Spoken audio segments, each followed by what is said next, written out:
Okay, now we have broke down 5 of the tribes, and we made a statement that the Negro tribes, Judah, Benjamin, and Levi, ran into Africa in 70 AD, running from Roman persecution. So we're going to get the scriptural proof of that, how Israel or Judah actually ran into Africa. And then we're going to go back to Genesis and break down the rest of the tribes. Let's go to Luke 21 and 20. Read that. And when you shall see Jerusalem compassed with armies. So Christ said, when you shall see Jerusalem compassed with armies, so that was a high occupation of Roman centurions within the land of Israel. Read. Then know that the desolation thereof is nigh. That's the desolation spoken of in Daniel. Go ahead. Then let them which are in Judea flee to the mountains. Flee into the mountains. So you want to know how Israel or the lost sheep got into Africa? They ran into Africa running from Roman persecution in 70 AD. What mountains is this explaining?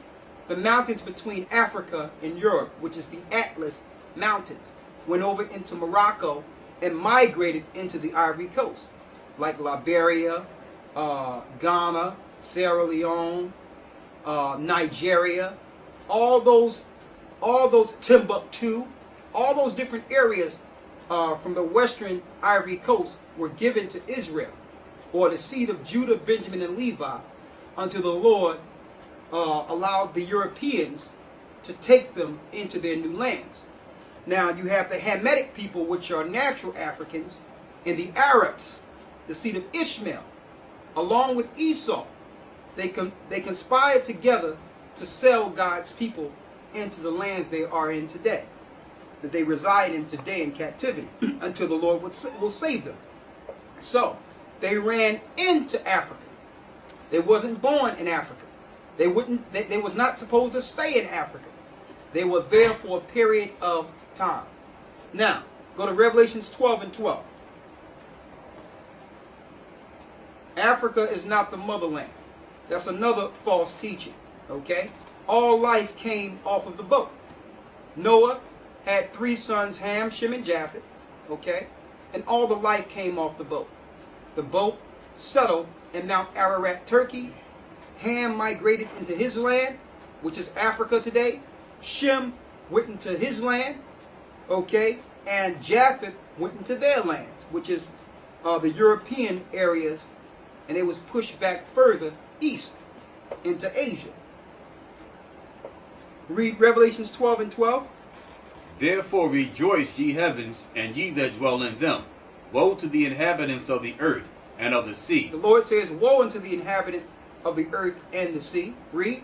For the devil is come down unto you, having great wrath, because he knoweth that he hath but a short time. So when Christ was crucified, the clock started ticking on how long Satan would have to reign in this earth.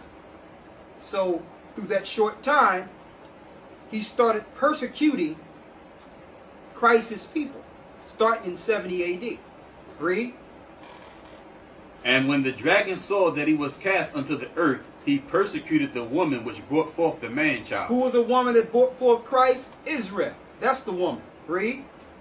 And to the woman were given 2 wings of a great eagle, that she might fly into the wilderness. She flew into the wilderness.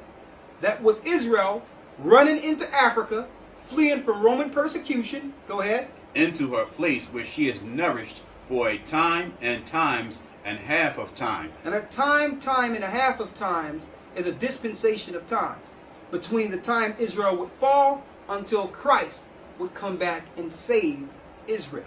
That's the dispensation.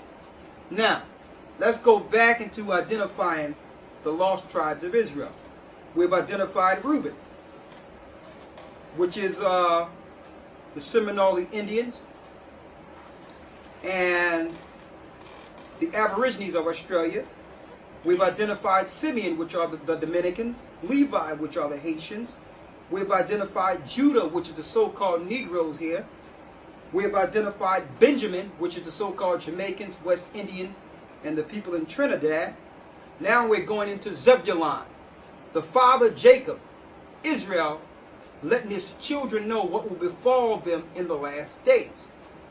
Let's go to Genesis 49 and 13. Zebulun shall dwell at the haven of the sea, and he shall be for an haven of ships. He shall be for an haven of ships. Who's that? Panama and Guatemalans. Panama, the Panama Canal, which is a haven of ships.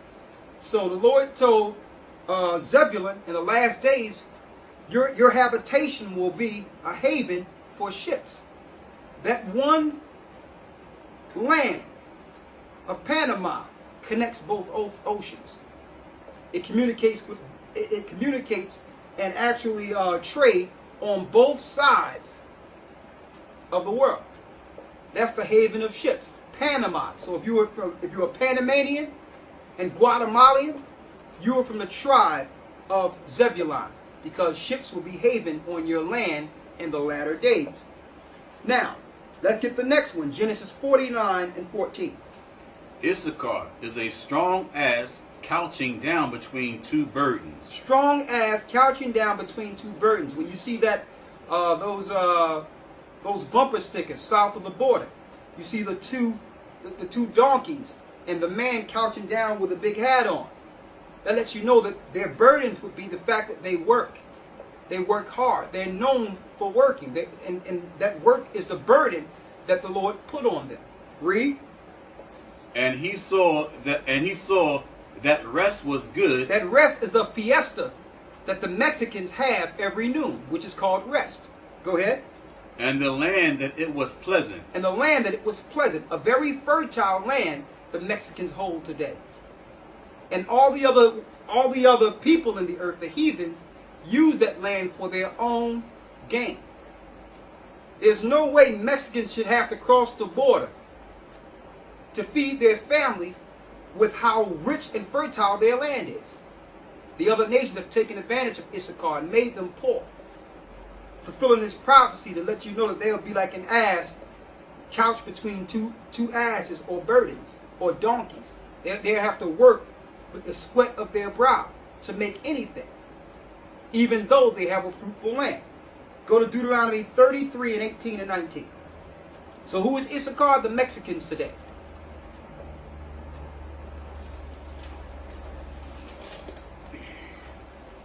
Read that.